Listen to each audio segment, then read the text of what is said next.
the face of twisted bizarreness. Because they take these people who are low-grade morons and they build them up and say, you're going to run the globe. We're going to arrest everybody. We're going to put everybody that doesn't agree with us in psychiatric facilities. And they've got this huge banker and media funding. But despite all that, we're still exposing them and defeating them.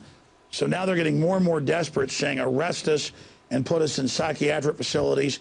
Arrest us. She says, the professor on screen, that you are a racist if you're not for carbon taxes, if you're not admitting global warming is man-made and real, then humans are bad. Of course, the eugenicists run the global warming movement and openly admit it's there to cut off Latin America, Asia, and Africa's funding and their own infrastructure, so billions will die. You know, most of this planet lives on less than $2 a day, right? You know that in the UN in Africa is pushing people off their land and they're starving to death. You know they're shooting people. But I'm a racist because I don't want Africa to have its infrastructure cut off, and I want Africa to be able to have power plants because I want to build Africa up.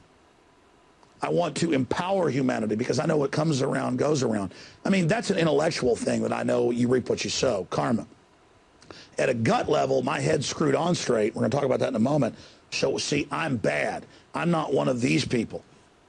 Climate change skepticism, a sickness that must be treated, says Professor. Global warming alarmist equates climate denial with racism. We have to be put in mental facilities because we get the emails from the UN admitting it's all a fraud and excuse to set up global taxes over everybody. But I'm not supposed to look at that because she's like, I'm a professor. I run things. Mental institutions. Drug them. And listen, it's hundreds of them. It's the UN. She's just one of them out there pushing all of this in everybody's face. So it is for that reason, and we're going to talk about this with Marc Morano coming up, because now they got climate pushers saying we should be drugged if we don't agree, and that's part of the new vaccine you're going to get. They're saying, well, you're not going to worry about anything. You're going to be a good biological android that does what the master class, people that are mad at everybody else, says. The ultimate creepy, weird hippie who claims they're all liberal and wants to guilt you into doing what they say. No, this is a control freak on steroids. Okay, but she knows what to do. She'll get you. If there's some dark void in the universe spiraling out, possessing people with demons, let me tell you, those eyes, they say it all right there. I mean, we're talking goblin creature. But side issue, it's just like all of them. Let's go ahead and give her, this is only the fourth time I've given one of these in 8 months on air on the Nightly News. We're going to give her the coveted Skeksis Award. This only goes to people, well, that show they've got the talent that it takes to be a Skeksis leader. I mean, if you're into soul-sucking tyranny and arresting those that you disagree with and putting them in psychiatric facilities, you win the Agenda 21 Skeksis Award.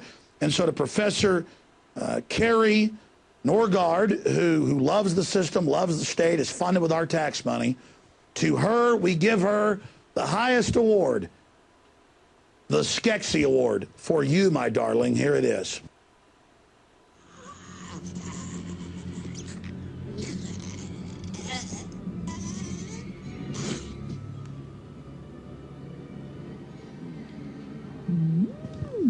All right. You are the Skeksis Award winner. Let me tell you, Professor, this is prestigious. This is like getting an Oscar.